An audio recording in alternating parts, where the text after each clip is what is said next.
Hello, and a warm welcome to all of you who have joined us today.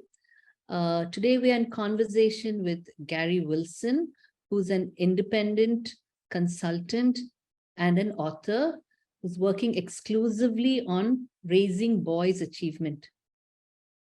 Previously, he was a teacher for 25 years.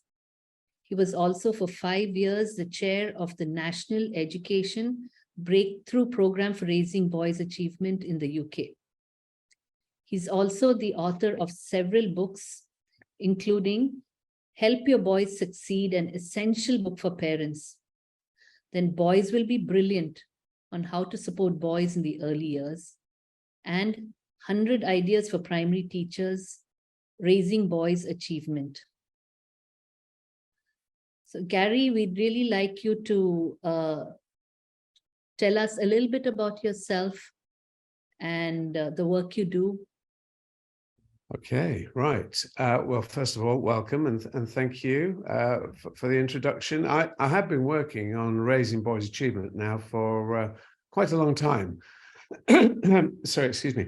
From 1993, in fact, when we had an Ofsted inspection at my school, and they told us that there were problems. There was a problem with the way we're delivering collective worship. There was a problem with the plumbing in the science labs, and the girls are doing significantly better than the boys. Could we sort it out? So it was my job then, within the context of the school, to see what we could do to reduce that gender gap. But what was very important, and it's very important when anybody talks or thinks about this subject, is that anything we do that looks at the attitude, the behavior, and the performance of boys is bound to have a positive knock-on effect for the girls, because it can be boys sometimes that behave in ways that are detrimental to everybody's learning. I would also say that all the strategies that I talk about and write about in 6 books now are all those that hit all the buttons for boys without disadvantaging the girls.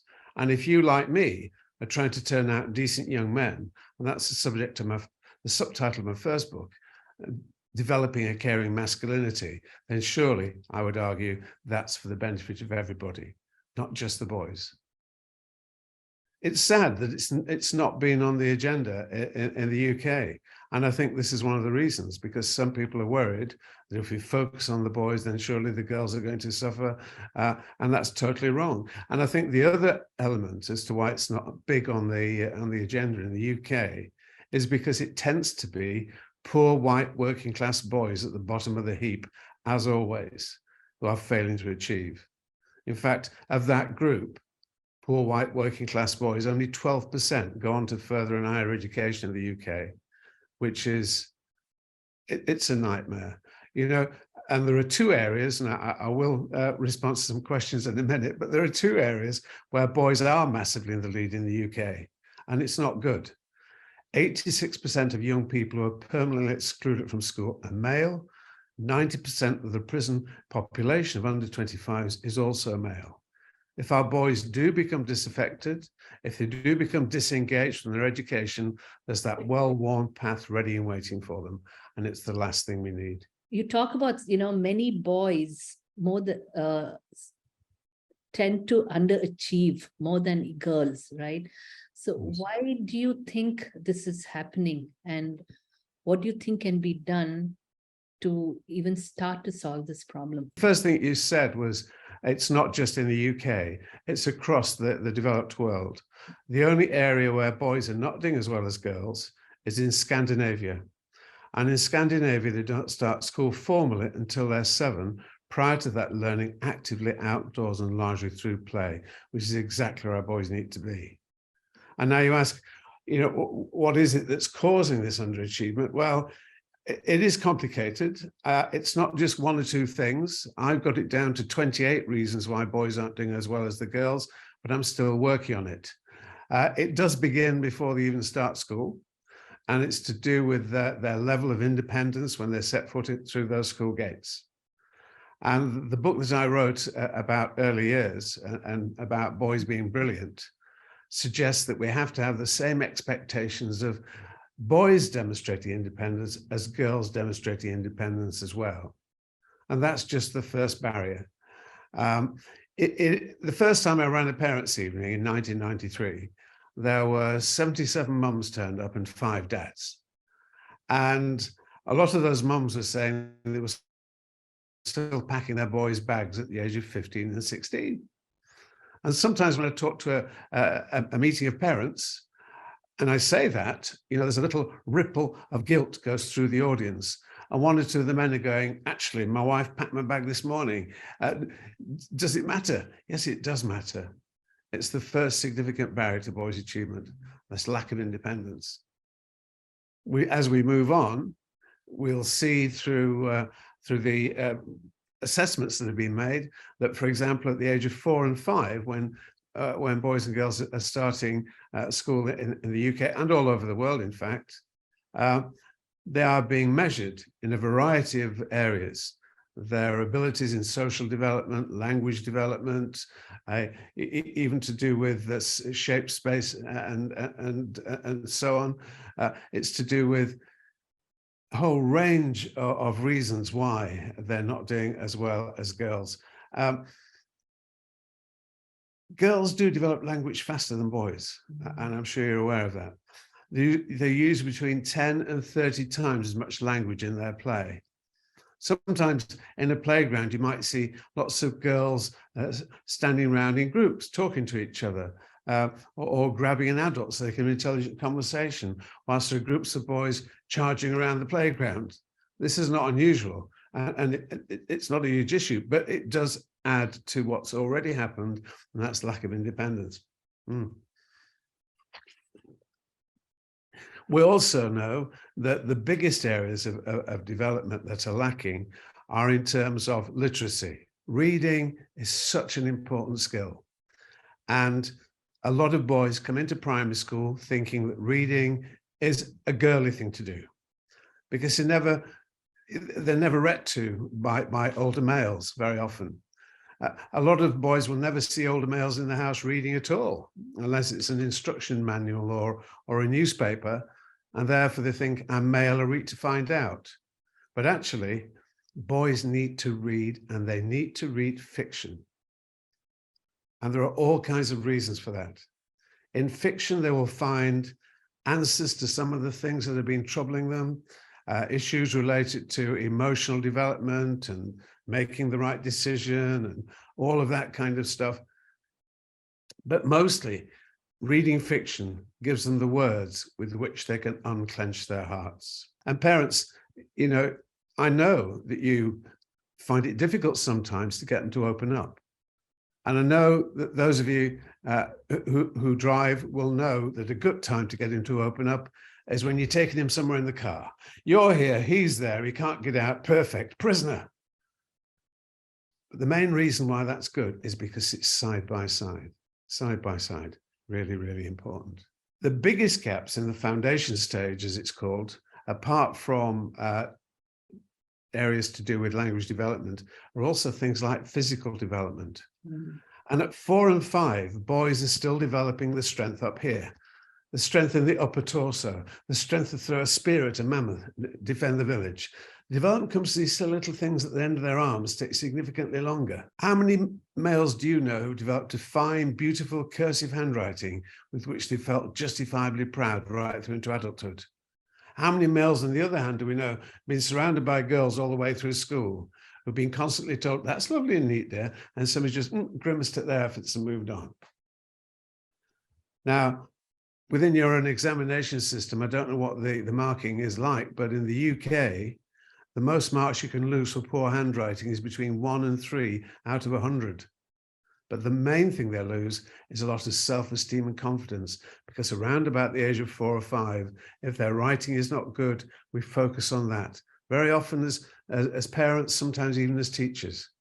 And it's a huge issue. As a kindergarten teacher, as a parent, what we can do to support and to motivate this young child from the early years. Yeah, I think the first thing to say, Nalina, is, as you've mentioned already, these labels, these negative labels, which start from very young. It's even in our language. Boy, well, he's a boy. What do you expect? Or boys will be boys. And I challenge teachers to say, look, never mind boys will be boys. Boys will be brilliant. And I'll say your boys will be brilliant. Those of you who are listening to this, those of you who support your boys in their education, they will be brilliant. I mean, there's a big piece of research in the UK that suggests that close parental involvement in a boy's education will raise the levels of their achievement by something in the region of 30%. A father's involvement in a boy's education, whether dad lives at home or not, will have a significant impact on their future success academically, success in developing positive relationships, success in avoiding criminal activity. And so the first thing to do is to forget those labels. Boys will be boys. Boys will be brilliant. My guess is, of all the people that are listening into this, my guess is there'll be quite a number of you who, when you were at school, were asked to stand up and sing a few notes in turn. If the teacher thought you could sing, they would say, yes, you can sing, you're in the choir. You can't sing, you can sit at the back or stand at the back and mime. And whenever I ask a group of teachers, shall we say, on average, out of every 100 teachers, there are at least 8 or 9 who've been told they couldn't sing, and 8 or 9 who have never sung since. People talk about the terrible twos, don't they? You know, they're not the terrible twos, they're the terrific twos. The statistics around fathers and how significant they are in this process. Whenever we phone home as teachers, very often, if dad answers the phone, it'll be, I'll just go and get her. The immediate assumption is it's education. That's what mums do. And it's not the case. A father's involvement is massive. In terms of what parents can do from early years, this is the most important thing. Get those older males to help support the reading. Do the kinds of things that will help develop fine motor skills. Now, all kinds of things will do that. Lego, construction kits and so on, Play-Doh, but the most popular, yes, it is, it's the most popular with early years colleagues, is clay. Clay is the right kind of consistency that really has the right kind of resistance to help those fine motor skills. The last thing we want to do is to put them off writing because they say it hurts. A little boy told me only a few months ago, and he just started school the first week. And I said, what do you think about school? And he said, it hurts. And he was referring to writing. Now, we don't want to put them off writing. We want to help them. It doesn't matter if he can't write before he starts school. What matters is he's got well-developed fine motor skills. It doesn't matter that he can't read before he starts school. What matters is that he's got a love of story. One of the reasons that boys tend to underachieve is because we've not prepared them to be independent. Are we preparing our girls to be independent, but not our boys? When you make that comment, is that your observation that? Yes, you tend to find that girls are far more independent. In all the work I've done in early years in the UK, you know, it's fairly typical for the girls to be getting themselves, you know, dressed and sorted after they've been doing some physical activity, and they're helping the boys fasten their little buttons and doing their shoelaces for them, you know, and it's as if they're preparing themselves for that role in life where they're having to look after the males, you know. And yes, it does start, and I think it's so important that we have the same expectations of boys and independence as we do of girls and independence. Is it because at home they make sure the girls do their own thing, but is it the parents to blame for that?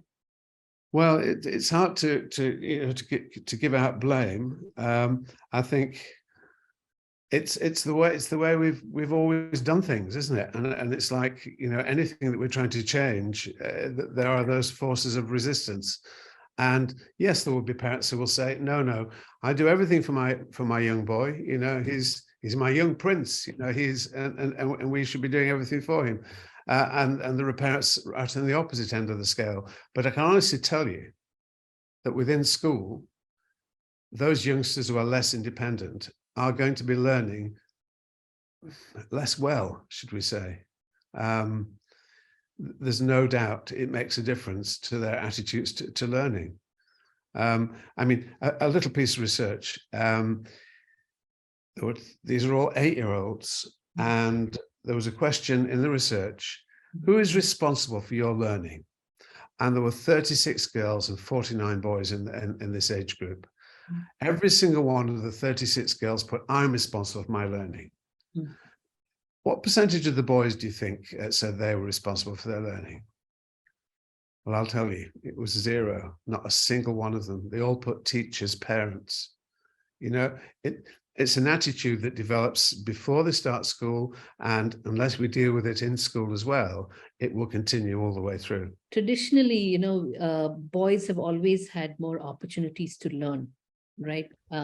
Now in many countries, I wouldn't say all, but in many countries, girls also are given that opportunity. Parents are also encouraging their children to go ahead. And now what we're seeing is girls are outperforming boys, right? I know in the US today, many of the top universities, the percentages have shifted. In fact, they have like almost like 54% girls to 46% boys. So in fact, the new thing is, in the name of diversity, being a girl is sometimes a disadvantage to get into one of these top universities. So you're seeing that shift in that performance, right? So, and you also talk about why it's so vital for schools to have plans to for improving boys' achievements. So could you talk a little bit about that? When you mention a plan for boys improving, because like you said, it has to start early, building the foundation for them to achieve even at the higher levels. Yeah. So. Okay, well, to begin with, lower down. I mean, as I've said, there are so many things that can involve parents that would really make a difference. It's so important too that we talk to our boys as parents, and I think I've mentioned that already. But to give them those words, to help them with their physical development. Obviously, their physiological needs need to be met first and foremost. They need to have enough sleep. That needs to be, forcibly applied. Do boys learn differently, and that's why do we need a special plan? And what is it that schools can do to,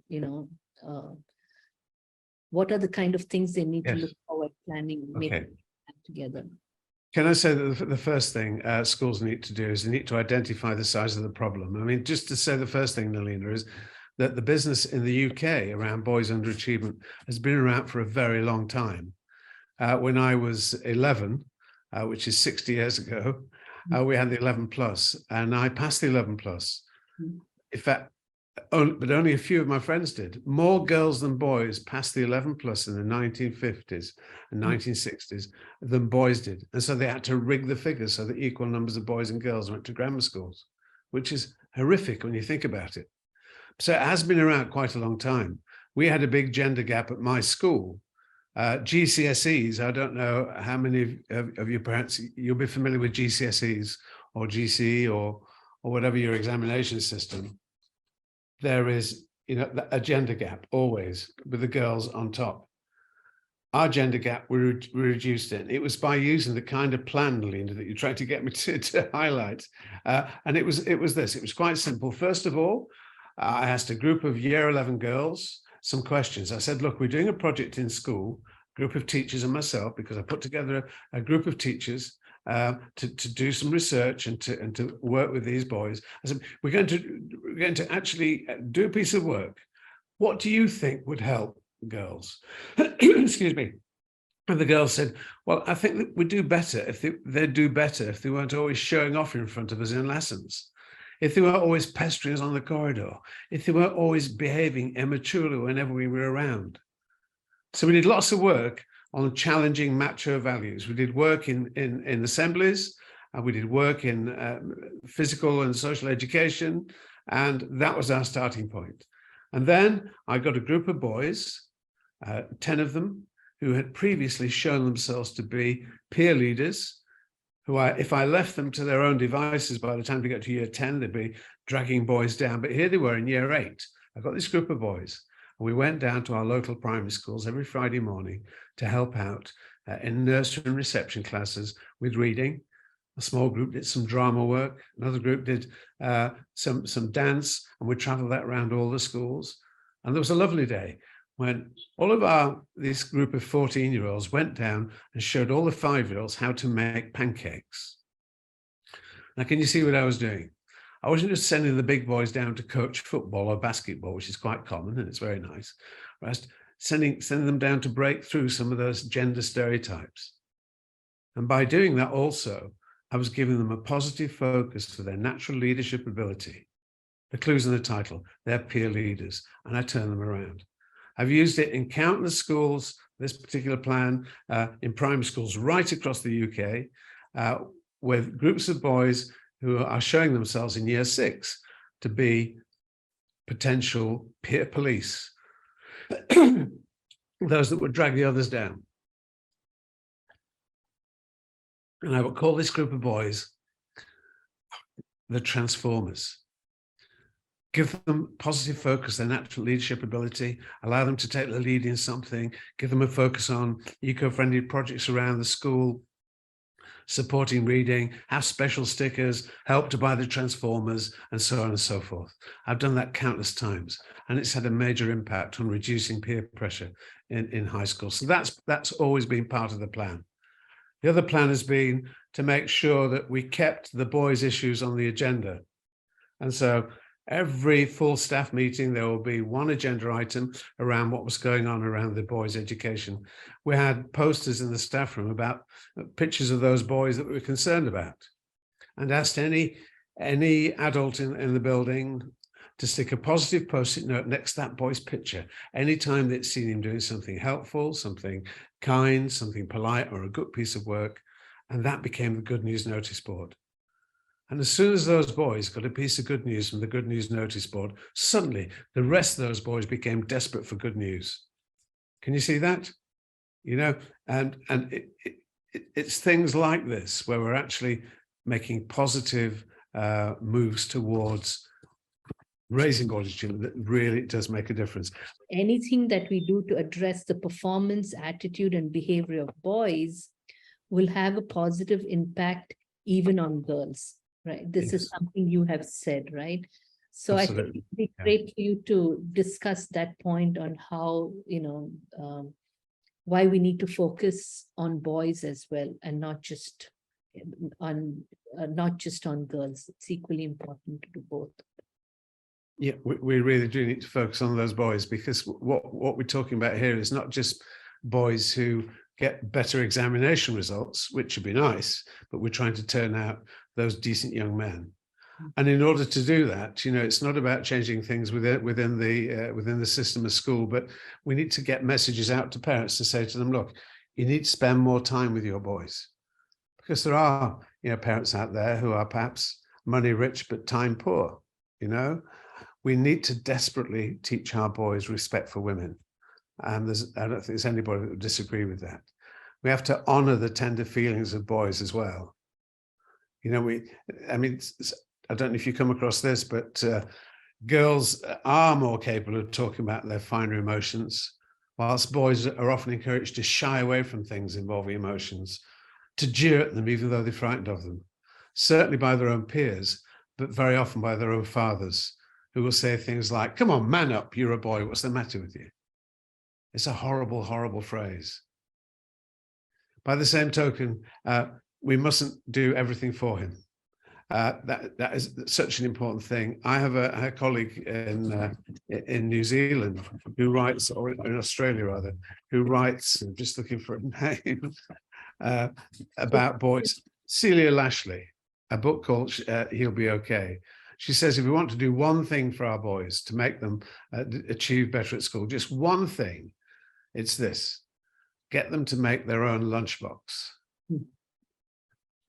He'll soon learn if he's starving himself or whatever it might be. There's just that one tiny little thing. We mustn't do everything for them. But the main thing we have to do is to show them what a decent man is. Are we really giving an opportunity for boys to express themselves and how they're feeling, their emotions? How is this impacting their life skills, or their aggression, or their other negative things, that labels that we put around boys? Yes. Okay. There are lots in there. You just mentioned lots of things. The labeling of boys obviously is having a negative impact. If we can encourage everybody to think in terms of this idea that boys will be brilliant, never mind, boys will be boys, or he's a lad, what do you expect, and so on.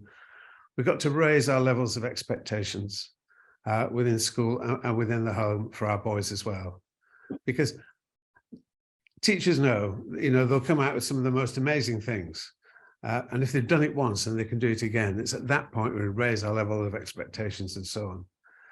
Young boys, in terms of helping develop that more caring masculinity, for the older boys to be working with the younger boys can be massively helpful. We are short of positive male role models within school, we know that. But that's the case in most schools. But there are older boys, and particularly schools that go from the ages of 7 to the age of 16. We've got some fantastic opportunities there for doing cross-phase interactions. For the older, when an older boy is sitting there listening to a younger boy reading, that's not just literacy, that's emotional literacy as well. Those big boys, they read as well. It's that level of encouragement, and to engage them in more thoughtful discussions. It's always a real shock to me when I ask boys, and I'm talking to them in groups, as I do and have done for all these years, that they don't do much discussion. And it's one of the weakest things as far as boys are concerned when they're doing their final exams. They're okay, maybe say it's PE and the practical stuff is all good, but one of the main things they have to do is they have to reflect on their learning. And they have to talk about how it went, and how it made them feel. And sometimes it's, well, I did this and this happened, I did this and this didn't happen.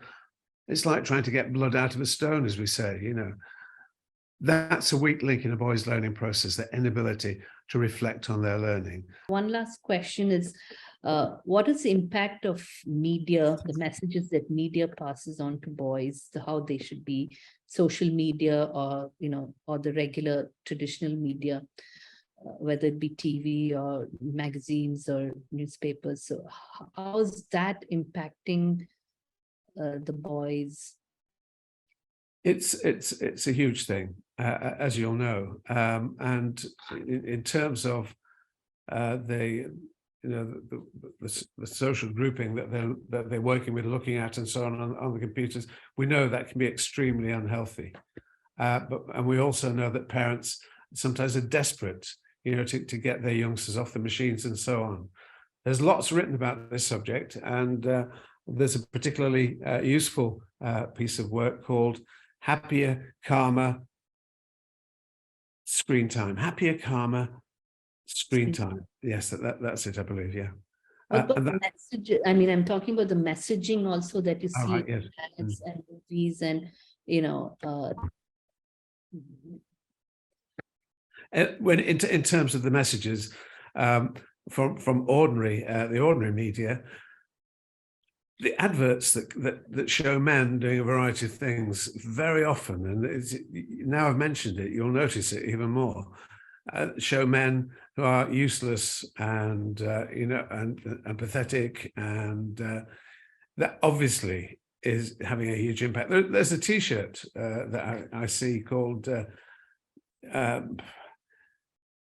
it's about throwing stones. Boys are stupid, throw rocks at them. That's it. Boys are stupid, throw rocks at them. 1 million of those T-shirts sold, Naught to naughty in 90 seconds, blue baby grow, available at one of our baby chains, and so on and so forth.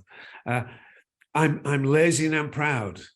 A T-shirt that was in a major store, and I created a major rumpus about it, and we got it down in 3 days instead of 3 months, by involving the local MP and so on. We have to stand up for our boys. They get a very hard time, and they are worth every minute that we spend with them, just in the same way as every minute with our girls is important.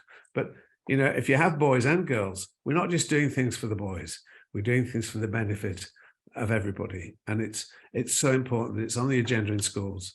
And it's so important that if you feel your boy has got an issue, let's say he's got a reputation. He feels as though he's got a reputation. He just can't seem to turn it around. And I write about this a lot, particularly in my book, Let's Hear It From the Boys. I'll say, look, if you've got a teacher that you get on with, go to that teacher and say, look, I know I've messed up, but I really want to make a difference. Could you help me? And it would be a terrible teacher that couldn't help, but 99% of the time, that boy will be helped by a member of staff within that school. Help to turn things around and become that brilliant boy like yours. Thank you. And we need more people talking about this to raise brilliant boys, to bring out the sweet boy. Yeah. Raise simply brilliant boys. So thank you so much, Gary, for your time and sharing these wonderful thoughts, and hope we can all join hands together to raise more brilliant boys. Absolutely. Thank you, Nalina. Thank you for the opportunity. And good luck, parents, with everything that you do, that fabulous work that you do with your boys. You need to have credit for that too. Thank you so much.